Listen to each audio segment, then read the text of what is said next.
Hello everyone, আসসালামু আলাইকুম। কেমন আছেন সবাই? আজকে আপনাদেরকে বোদা রেসিপি তৈরি করে দেখাবো।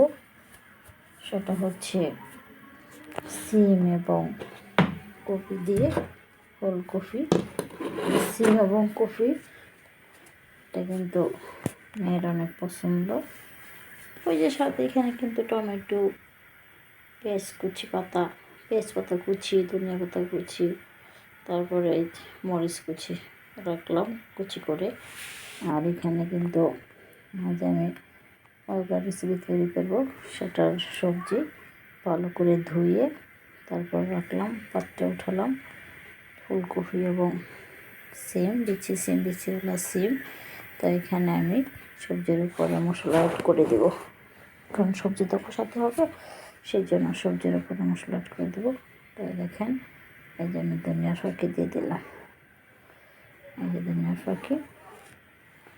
এই যে লবণটা কিন্তু ঝোল রান্না করব, লবণটা দিয়ে দিছি, তারপর পরিমাণ করে দেব। এই যে এখান থেকে কিন্তু এই যে মরিচের ফাঁকিটা দিয়ে দিলাম। মরিচের ফাঁকিটাও কিন্তু যে অল্পই দিলাম, কারণ বাচ্চা খাবে তো জাল দেওয়া যাবে না। আর এখান থেকে কিন্তু একটু এই যে ধনিয়ার ফাঁকি দিয়ে দিলাম। এখন চুলাতে তুল বসিয়েছি, ওখানে আমি এখন করবো, এটাকে কড়াইতে দেবো, পেঁয়াজ কুচিটা দিয়ে দিব। এদিকে পেঁয়াজ কুচি তার সাথে কুচি করে রেখে দিয়েছি, এই যে পেঁয়াজ কুচি। এখন আমি এই পেঁয়াজ কুচিটা তেলে দিয়ে দিই। এখন দিয়ে দিলাম, তেলের পরিমাণটা খুব একটা বেশি দিই না, কিন্তু অল্প দিয়েছি, কারণ সব কিছু বেশি খাওয়া যাবে না। পরিমাণের চেয়ে কোনো কিছুই বেশি খাওয়া যাবে না, সব কিছুই পরিমাণ মতো খাইতে হবে। সবচেয়ে বড় কথা হচ্ছে এটা। আর দেখেন আমার পেস্টটা কিন্তু বাদামি কালার হয়ে যাবে, কারণ তেলটা কিন্তু একটু আগে বসিয়েছিলাম, তেলটা অনেক গরম হয়েছে। এখন কিন্তু আমি এই যে আমার সবজিগুলো কিন্তু দিয়ে দেবো, দিলাম। এখন আমাকে নেড়ে ছেড়ে একটু জল দেবো, যাতে সিদ্ধ হয়, কষানো সিদ্ধ হয় এবং কষানোর মধ্যে সিদ্ধ হয়ে যাবে। তারপর সেটা হলে মাছটা দিয়ে তারপর দিয়ে দিব,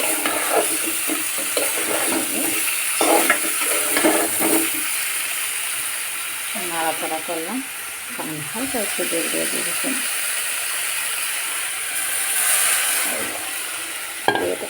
এখন আমি দেখে দেবো। দেখেন বন্ধুগণ, আমার সবজিটা কিন্তু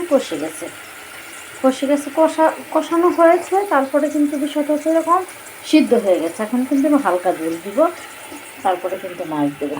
এই জন্য একটা জল রেখেছি, আর জলটা দিয়ে দিলাম। আর একটু জল দিয়ে দিই, কারণ একটু জল লাগবে। এই যে একটু জল দিয়ে দিলাম, একটু জল দিয়ে দিলাম। এখন এটার মধ্যে আমি টমেটো দিয়ে দিব। ওই যেমন এখানে টমেটো রাখছি, ওই টমেটোটা কিন্তু আমি এখন দিয়ে দিব। ওই যে দিয়ে দিলাম। এখন আমি ডেকে দিব, কারণ আমি একটু পরে মাছ দেব। পাক আসলে তখন কিন্তু আমি মাছ দেব। তখন আমি ডেকে দেব। দেখুন আমি কিন্তু মাছটা ভাজি করলাম। এখন আমি কিন্তু আমার এই রেসিপিটি দিয়ে দিব, মজাদার রেসিপিতে।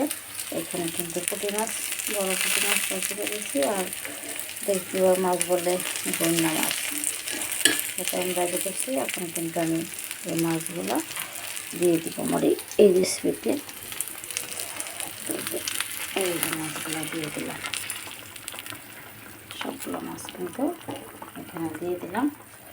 এখন আমি এটাতে আর কিছু অ্যাড করবো, সেটা হচ্ছে পেঁয়াজ পাতা দুটা কুচি করে রেখে দিয়েছিলাম, দুটো পেঁয়াজ পাতা কুচি দিয়ে দিব। আর দেখেন আমি কিন্তু টমেটো আগে দিয়েছিলাম। দেখেন টমেটো কিন্তু আমি কয়েকটা পেঁয়াজ পাতা কুচি করে রেখেছিলাম, এই পেঁয়াজ পাতাটি কিন্তু এখন আমি দিয়ে দেব। তেজপাতাগুলো দিয়ে দিলাম। এখন আমি এটাকে ডেকে দেব।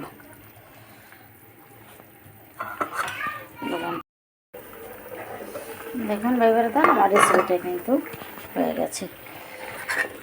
আর একটু হবে, বেশি না। এটা হচ্ছে টমেটো দিয়ে, ফুলকপি আর বিচিওয়ালা সিম দিয়ে ঝোল রান্না করলাম। তো ঝোলটা আসলে মানে আমাদের শরীরের জন্য অনেক উপকার। ঝোল আমাদের নিত্য খাবারের, ভাত যেমন নিত্য খাবার, সেভাবে ঝোলটাও আমাদের নিত্য খাবার। আমাদের ঝোল কিন্তু নিত্য খাওয়াটা স্বাস্থ্যের জন্য ভালো, আমরা যদি খেতে পারি। এখন লবণটা দেখে নিই। লবণটাও হয়ে গেছে। এখন আমি এখানে যে ধনিয়া পাতা কুচি আর কাঁচামরিচ কুচি রেখে দিয়েছি, এটা শেষ মুহূর্তে আমি দিয়ে দিই। আমি যে দিয়ে দিলাম, দিয়ে দিলাম। এখন স্যান্ড শুরু যাওয়ার জন্য ডেকে দেব। এটা একটু ডেকে দেবো, প্রায় হয়ে গেছে খাবারটা। এখন ডেকে দিই। কেন আমার রেসিপিটা কিন্তু হয়ে গেছে। এটা হচ্ছে উপকরণগুলো, কিন্তু আবার বলে দিচ্ছি আমি। সেই উপকরণগুলো হচ্ছে ফুলকপি আর বিচিওয়ালা সিম দিয়ে, বড় পুঁটি মাছ এবং পোনা মাছ দিয়ে, টমেটো দিয়ে ঝোল রান্না করলাম। তো আসলে ঝোলটা অনেক ভালো। আজকে তো আমার রাতের খাবার। তো এখানে ছেলে মেয়ে আসে, তো এই জন্য রাতের ঝোলটা রান্না করলাম। তো দেখেন, এই রেসিপিটা কিন্তু অনেক সুস্বাদু রেসিপি। তো আপনারা এভাবে তৈরি করবেন, আর খেয়ে আমাকেও কমেন্ট করে জানাবেন কী পরিমাণ টেস্ট হয়েছে। ওকে, তো সবাই ভালো থাকবেন। আল্লাহ হাফেজ, সবাইকে ধন্যবাদ।